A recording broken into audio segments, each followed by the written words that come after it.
macroniste. Et s'il s'agit désormais de revenir avec une proposition qui vise à faire précisément l'inverse que ce sur quoi nous travaillons depuis 8 jours, c'est-à-dire en quelque sorte faire re-rentrer par la fenêtre les macronistes qui ont été chassés par les électrices et les électeurs au moment des élections législatives, c'est une proposition qui ne me semble pas sérieuse.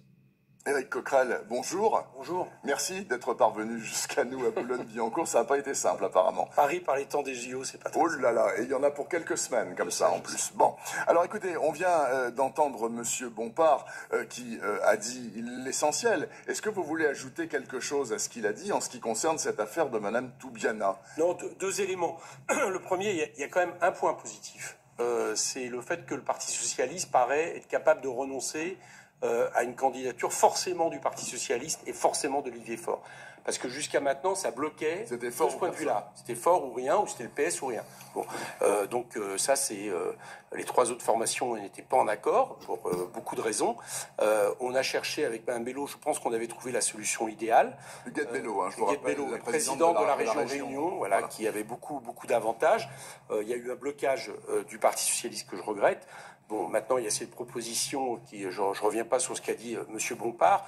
Moi, je crois que ça veut dire deux choses. La première, c'est que, revenons un peu sur la situation globale. La situation globale, c'est que de toute façon, Emmanuel Macron, pour l'instant, n'a donné aucun signe qu'il voulait laisser les clés du gouvernement, ce qui aurait été normal et démocratique, au nouveau Front populaire. Il a dit une deuxième chose, avec laquelle moi je ne suis pas d'accord, mais c'est comme ça que ça va se passer, parce qu'il est obstiné sur cette situation, qui est l'idée de donner un rendez-vous à l'élection du président au perchoir, présidente ou président de l'Assemblée nationale, pour déterminer la couleur politique du gouvernement. Je ne suis pas d'accord, parce que je pense que c'est l'inverse qui aurait dû être fait, c'est-à-dire un gouvernement issu des urnes, et ensuite les élections à l'Assemblée nationale. Donc du coup, le rendez-vous, jeudi matin, voilà. Donc du coup, le rendez-vous que nous proposons à nos partenaires, et ça avance plutôt bien de ce point de vue-là, on s'est vu hier, je crois qu'on va se mettre d'accord, c'est d'avoir une candidature unique du nouveau Front populaire au perchoir, suivi aussi de candidats du bureau, assorti de la proposition faite à tous les autres groupes qui étaient du côté de ce que j'appelle le cordon républicain, c'est-à-dire qui, lors des élections, ont appelé à se retirer et à faire barrage au Rassemblement national pour que, dans l'exécutif de l'Assemblée, on suive le suffrage universel, le choix des électeurs qui a été de ne pas donner une majorité au Rassemblement national, donc il n'y a pas de place dans l'exécutif. Ces deux éléments, on va les mettre en place. Je pense aujourd'hui que ça va avancer et on va redémarrer comme ça et puis après on rediscutera de la question gouvernementale. Monsieur Coquerel, on voit pas trop bien la corrélation entre la désignation d'un Premier ministre et celle d'un président de l'Assemblée, mais bon, dont acte. Ce qu'on voit depuis... Attendez, c'est intéressant ce que vous dites. Je suis d'accord avec vous, on la voit pas très bien, sauf que c'est Emmanuel Macron qui l'impose de cette manière-là, vous l'avez entendu. Et donc, admettons qu'Emmanuel Macron... est un coup de force démocratique. Admettons qu'Emmanuel Macron, c'est bien évident, que ne vous a rien proposé, mais en tous les cas, depuis 10 jours bientôt, en tous les cas depuis plus d'une semaine, vous êtes non seulement incapables, tous les quatre, de trouver une candidature commune pour Matignon, mais plus que ça, vous vous déchirez. Quand on prend le tweet de Mme Chikirou cette nuit, traitant, on peut comprendre que c'est vos alliés, les socialistes, les communistes et les écologistes qui ont proposé la candidature de Mme Toubiana. Quand on voit que Mme Chikirou traite ces gens de punaises de lit, est-ce que finalement, il faut tout simplement acter le fait que ce nouveau Front républicain, Front populaire, il est mort. Ah, je comprends bien l'espoir de beaucoup que ce soit mort, parce que ça a été la surprise pour M. Macron, la mauvaise surprise qu'on soit capable de s'unir, présenter un programme et l'emporter. Ce n'était pas du tout prévu dans ce qui est prévu. Non, moi je ne crois pas. Bon, il y a des termes, certes. Vous savez très bien ce que sont les réseaux sociaux. Vous savez très bien que ça a été à certains moments plus dur encore entre les partenaires de la NUPES. N'empêche, et moi je le pensais, à partir où il y a une menace de l'extrême droite, la gauche, comme dans toutes ces grandes périodes historiques, s'est réunifiée sur un programme. Donc moi je ne crois pas que ça soit, on en soit arrivé à ce terme-là. Je ne le souhaite pas, je vous le dis très clairement, parce que je pense qu'il y aura d'autres rendez-vous électoraux par la suite. On est dans une phase électorale et que pour espérer qu'un programme de rupture soit majoritaire, il faut une gauche qui soit unie autour de ce programme. Et le nouveau Front populaire est un espoir pour beaucoup de gens. Donc moi, je ne me préfigure pas là-dedans. Il y a eu une lettre de mon mouvement qui, certes, a pointé, et c'est normal, le blocage provoqué par le Parti socialiste au départ sur sa candidature, puis sur le refus d'une candidature de Mme Bello qui avait été acceptée par les trois autres formations. Je le regrette, il faut le dire, il faut dire que les choses publiquement. Maintenant, je vous dis, comme Mais là, M. Macron nous impose quelque chose, je suis d'accord avec vous, c'est pas logique, d'accord? C'est pas logique par rapport à la démocratie, mais n'empêche, il nous l'impose, c'est dans 2 jours. Donc là, il faut que nous soyons au rendez-vous dans 2 jours, de proposer une candidature unique au perchoir. Et je pense que ça sera une manière de... Et les écologistes qui ont présenté apparemment de façon commune la candidature de Mme Toubiana, on peut considérer qu'ils peuvent acter aujourd'hui l'opposition à cette proposition de la part des Insoumis. Non, je ne crois pas. D'abord, il faudrait vérifier que les 3 formations dont vous parlez... Il y a eu 3 communiqués. Non, moi, c'est ce que j'ai eu dans la presse, mais j'en ai pas d'éléments concrets. Hier, on s'est vu en groupe à l'Assemblée nationale. Le nom n'a même pas été prononcé. Donc, moi, je regarde un peu les choses concrètement. Et la question, c'est que... moi, je le dis souvent quand on m'interroge sur quel Premier ministre idéal, je dis que c'est le programme. Voilà, c'est le programme sur lequel nous sommes engagés. Donc, il faut trouver une ou un candidat qui pour nous soit le garant de 2 choses, à la fois de la capacité d'animer et de gérer un gouvernement, je vous le rappelle, qui est la 7e puissance au monde, on ne l'improvise pas comme ça, et deuxièmement, de nous garantir que ce sur quoi nous sommes engagés dans les électeurs, c'est-à-dire qu'on va appliquer le programme. Bien. Pour les raisons qui ont été dites par Emmanuel Bompard, ça semble compliqué, effectivement, quelles que soient ses qualités, c'est quelqu'un moi j'apprécie beaucoup de Laurence Toubiana, de s'engager sur le programme, alors qu'il y a quelques jours, effectivement, elle faisait une tribune où elle proposait une coalition sur quasiment un programme minimum. Donc, mais ça n'oblitère pas le fait que nous soyons capables de trouver une solution, moi je le crois, mais encore faut-il que la solution, il y ait une raison de la trouver, parce qu'aujourd'hui, la situation, c'est que M. Macron se prépare, je le répète, à donner les clés du gouvernement à ceux qui ont été battus. C'est ça qui se prépare à faire. Ceux qui sont capables de trouver une solution, peut-être. Non, c'est à ceux qui ont été battus. Ça, c'est pas démocratique. Moi, je vais vous dire une chose. Je suis absolument persuadé que M. Macron se tournait vers nous avec un objectif clair de faire en sorte que nous gouvernions. Nous ne serions même pas là aujourd'hui parce que de toute façon, nous aurions été un peu plus contraints par l'histoire. En réalité, il ne le voulait pas. Donc, acte. Il nous donne rendez-vous le 16 à l'Assemblée nationale pour élire au perchoir. Et là, il faut que nous soyons au rendez-vous, le nouveau Front populaire, pour justement contrecarrer tous ceux qui espèrent peut-être qu'ils se divisent. Moi, je crois en l'avenir de cette union. Vous avez vraiment envie de gouverner ce pays? Ah oui.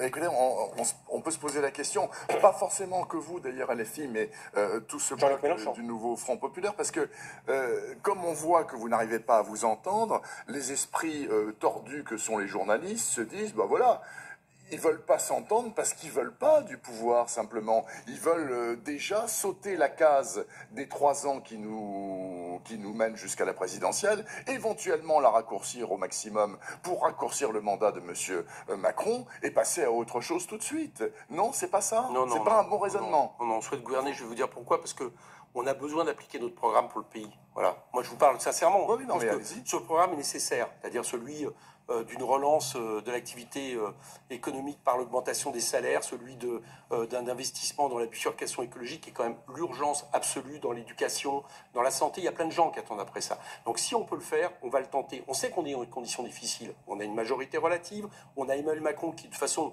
pour l'instant, refuse de le faire, donc c'est pas quelque chose de simple. On a même des gens qui, du côté de la majorité, depuis 2-3 jours, ressortent le nini.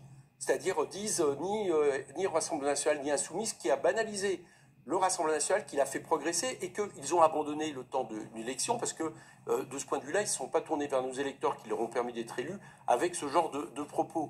Mais malgré tout ça, malgré ces difficultés, je vous le dis très clairement, si il y a la possibilité de le faire, nous gouvernerons. Alors, nous avons un programme, on a même le seul programme chiffré en réalité par rapport aux propositions qui sont sur la table. Et pour le bien du pays, je crois que ça serait nécessaire. Alors, Monsieur Coquerel, vous parlez du programme. Le programme, Jean-Luc Mélenchon a été le premier de le dire le soir des élections à 8h05 en disant le programme, tout le programme, rien que le programme. Ok, on est d'accord.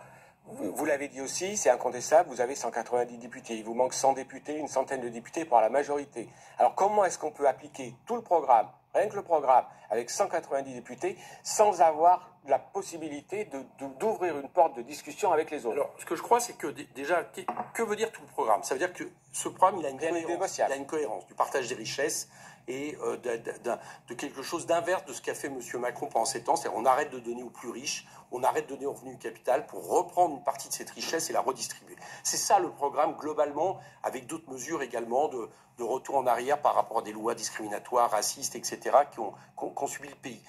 Ce programme, il a donc une cohérence. C'est celui que nous voulons appliquer. Mais vous remarquerez une chose, c'est qu'il est séquencé. D'accord ? C'est-à-dire que nous avons, par exemple, un premier programme pour les 15 premiers jours, et que ce premier programme pour les 15 premiers jours, eh bien, nous pouvons l'appliquer. Moi, je suis à peu près sûr qu'on a les majorités à l'Assemblée, par exemple, pour voter l'abrogation de la réforme des retraites.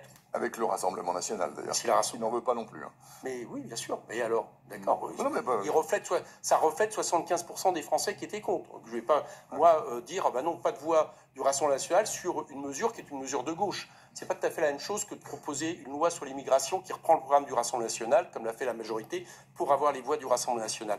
Mais la deuxième chose, après, dans le monde de ce qui se doit se voter, c'est des recettes. C'est-à-dire, par exemple, des taxations sur les superdividendes, un rétablissement des assiette climatiques. Bah, figurez-vous, dans ma commission, avec pourtant une majorité de l'Assemblée qui était encore plus, problématique que celle qui est sortie des urnes aujourd'hui, c'était déjà majoritaire. Donc je pense qu'on peut avoir des majorités. On peut déjà appliquer ce programme pour 15 jours. Et puis après, les forces à l'Assemblée prendront leurs responsabilités sur ce que nous proposerons. On verra bien s'ils sont, par exemple, pour mettre de l'argent sur l'éducation, sur la bifurcation écologique. J'imagine que vous ne n'avez pas l'intention. Etc. Oui. Voilà. J'imagine que vous n'avez pas l'intention de gouverner 15 jours si vous accédez au pouvoir. Non, j'ai pas dit 15 jours. Je donne un exemple concret de comment on va faire. Ma question, est-ce que ce programme-là, les propositions que vous avez mises sur la table avec nos Front populaires, il y a des partis qui sont négociables. On est dans une démocratie parlementaire. Vous étiez président de la commission des finances, vous connaissez mieux que personne, vous connaissez mieux que moi, comment ça fonctionne. Est-ce que vous êtes, comme dans toute coalition, ou négociation dans un régime parlementaire, prêt à discuter? Alors, la question que vous posez n'est pas la même chose que de dire on va rabaisser notre programme pour faire plaisir à M. Macron. La question que vous posez, c'est il y a une démocratie parlementaire, est-ce qu'on est capable sur telle ou telle mesure de éventuellement l'ajuster pour avoir des majorités? Là, pour moi, c'est quelque chose d'entendable. J'ai reproché à M. Macron pendant 7 ans, notamment les 2 dernières années, la majorité relative, de passer à chaque fois en force avec le 49.3, etc. Là, on a une démocratie parlementaire. Je prends l'exemple, par exemple, d'une taxation sur les profits. Si on est d'accord sur une taxation sur les profits, mais que l'Assemblée nationale, pour avoir une majorité, dit ce seuil-là, on souhaite le descendre un peu, etc. Ça, c'est entendable. Ce qui n'est pas entendable, c'est de revenir en question sur l'objectif, c'est-à-dire d'aller chercher l'argent là où il est, du côté des actionnaires qui ont été gavés pendant 7 ans. Vous voyez, la chose peut s'ajuster. Et c'est pour ça que moi, je crois que tenir compte d'un régime, quelque part, permettre que la Ve République soit un peu plus parlementarisée, en tenant compte de ce qu'il y a à l'Assemblée, oui.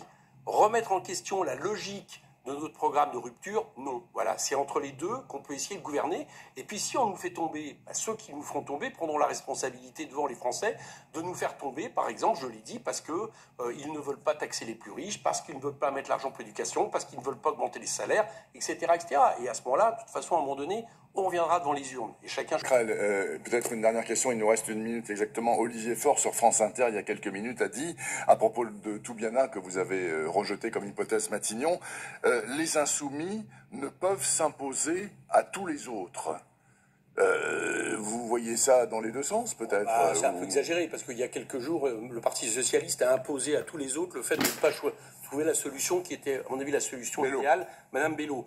Donc vous voyez bien que ça ne tient pas. C'est pour ça que, à mon avis, là pour l'instant, il faut remettre ces négociations à plus tard et s'occuper de proposer pour l'Assemblée nationale une candidature unique au perchoir, de façon à, j'allais dire, espérer un peu déjouer les plans de M. Macron, qui est de donner...